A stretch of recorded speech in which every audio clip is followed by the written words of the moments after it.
Hello everyone, myself Varsha Aswani. I am a student of RNT Medical College Udaipur of batch 2020.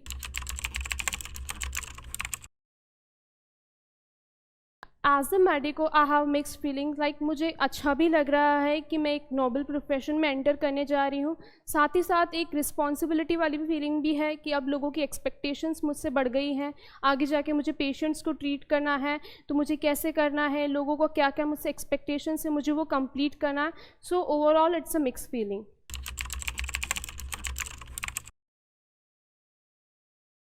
From 12th class to the medical college it was a very beautiful journey. मैंने इसमें बहुत सारी चीज़ें सीखी हैं, जैसे कि मुझे डिफ़िकल्टीज़ को कैसे टैकल करना है, प्रेशर को कैसे हैंडल करना है, और मेरा वे ऑफ थिंकिंग जो है उसमें भी बहुत चेंजेस हैं and I am happy with all these changes.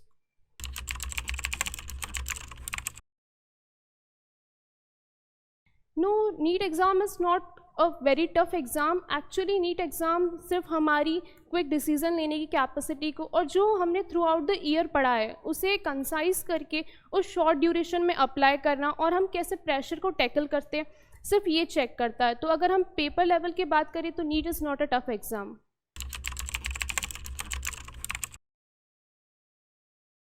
अगर मेरे मेथड की बात की जाए तो सबसे पहले मैं बायो की बात करूँगी। बायो में है ना, आपको एनसीईआरटी पे पूरा फोकस रखना है। आपको क्लास में तो अटेंटिव रहना ही है कि टीचर क्या पढ़ा रहा है, उसको जाके वापस रिवाइज करना है, लेकिन आपको अपना अप्रोच जो है डायग्रामेटिक रखनी है मेनली, और एनसीईआरटी पे फोकस करना है। अगर हम केमिस्ट्री की बात करें, केमिस्ट्री में भी ऑर्गेनिक और inorganic both the things completely हमको एनसीईआरटी पे डिपेंड करना है।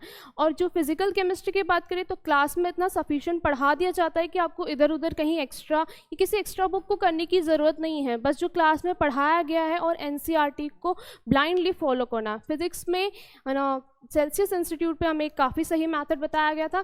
अगर आप इनिशियल फेज़ में हो अपने प्रिपरेशन की तो फिज़िक्स बहुत बच्चों को टफ पड़ती है एज अ बायो स्टूडेंट, तो मुझे लगता है कि आपको धीरे धीरे स्टार्ट करना चाहिए। जैसे पर डे के हिसाब से आपको क्वेश्चन डिवाइड करने चाहिए कि मुझे पर डे 30 या 40 क्वेश्चन करने हैं, फिर उसको करना है, डेली ब्रेक नहीं करना है, और फिर उन नंबर को बढ़ाते जाओ 30 से 50, 50 से 75, 100। और जब आपका काफ़ी सारा कोर्स हो जाए तो ऐसा करना है कि हम पीछे के चैप्टर्स भूलते जाते हैं, तो हमको क्या करना है, पर चैप्टर 3 क्वेश्चंस डेली करने हैं। तो वो कम मिनिमम 150 to 200 के आसपास क्वेश्चंस हो जाते हैं, और उसमें आपको 3 to 3.5 आवर लग जाएगा। और पर डे फिजिक्स को 3 and 3.5 आवर देना काफ़ी सफिशिएंट है एग्ज़ाम को क्रैक करने के लिए। यही मेरी स्ट्रैटेजी थी और आप भी इसी को फॉलो करें।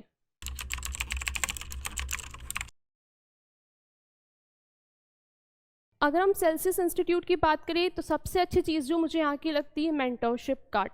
यहाँ पे बच्चों को डिवाइड किया जाता है और अलग अलग मेंटर्स प्रोवाइड किए जाते हैं। और मेंटरशिप प्रोवाइड करने से एक बेस्ट चीज़ ये होती है कि एक एक बच्चे के जो वीक पॉइंट है वो सामने आ पाते हैं, और वो मेंटर्स आपको बताते हैं कि आपकी ये वीक पॉइंट है, आपको यहाँ पे वर्क करना है, ये वीक पॉइंट है, आपको यहाँ पे वर्क करना है। इसके अलावा अगर हम बात करें तो यहाँ की हाईली एजुकेटेड जो फैकल्टीज़ है वो आपको हर टाइम आपकी हेल्प करने के लिए अवेलेबल है। आइदर इट इज़ ऑफलाइन और ऑनलाइन।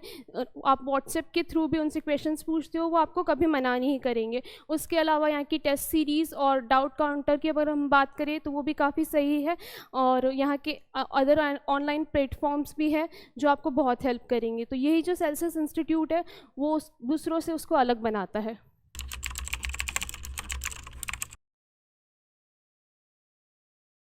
सेल्सियस इंस्टीट्यूट ने मुझे प्रॉपर गाइडेंस प्रोवाइड करके मुझे मेरे वीक पॉइंट्स को सामने ला के, और जो नीट का कॉम्पिटिटिव जो माहौल होता है, सबसे जो ज़रूरी चीज़ होती है वो प्रोवाइड करके मेरी नीट की प्रिपरेशन में बहुत हेल्प की थी।